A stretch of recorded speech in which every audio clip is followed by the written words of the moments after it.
Sumainyo ang kapayapaan sa araw na kayo'y nakikipag-ipan sa Diyos. Ito'y nakipan ninyo ng pag-ibig at kagalakan.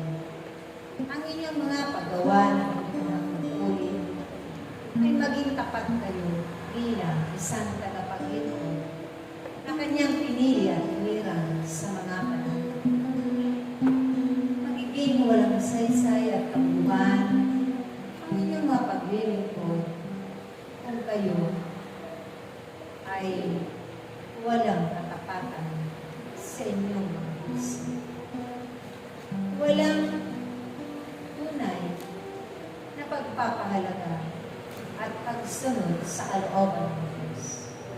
Dahil sa araw-araw ninyong mga buhay, laging ibinabahagi ng Diyos ang mabubuting bagay.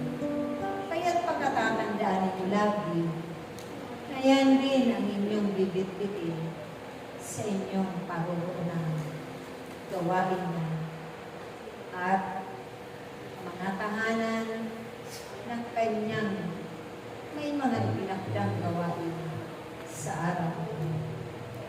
Dahil sa bawat paglilingkod ninyo ng buong kagalakan at katapatan, tunay na ito'y laging may nakalaan na biyaya at pagpapala sa bawat isa sa inyo.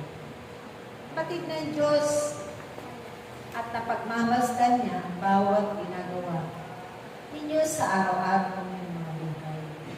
Wala kayong naililing sa Kanya. Wala mang tagapagbantay ninyo na Kanyang itinakdan tagapagpastor. Subalit ang Diyos ay laging narito.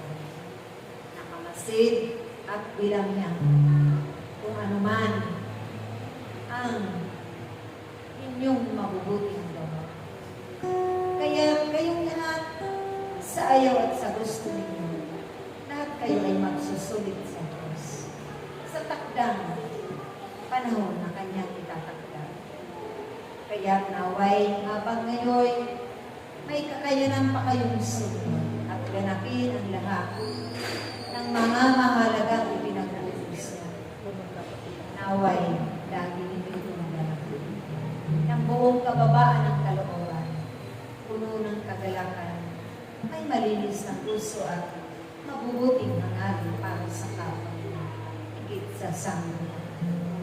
Dahil sa pamamagitan ng mga pagpapagaling mo yan, mga tiisin ninyo, pagsasakripisyo ay tunay na may ganting pagpapalala ng Diyos. Hindi man ninyo nakikita ng harapan ng Diyos, subalit nararamdaman ninyo ang Kanyang presensya.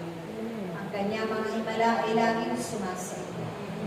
Kanyang mga biyaya, kaya't sa pamamagitan ng pagsunod ninyo, isang pagbabayad puri at pasasalamat ninyo sa lahat ng Kanyang kadakilaan at kabutihan, pag-ibig at pagpapahalaga sa bawat nilikanan sa isang Kaya't napakapalad ninyo ating mga anak na mga narito itinagda sa mga panahon.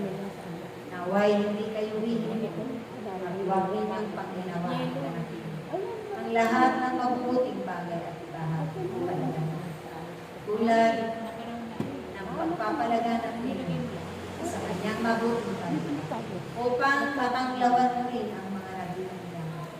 Dahil ang taglay-taglay ng liwanag ay nagmula sa Diyos. Paghingasin ninyo ang inyong mga liwanag.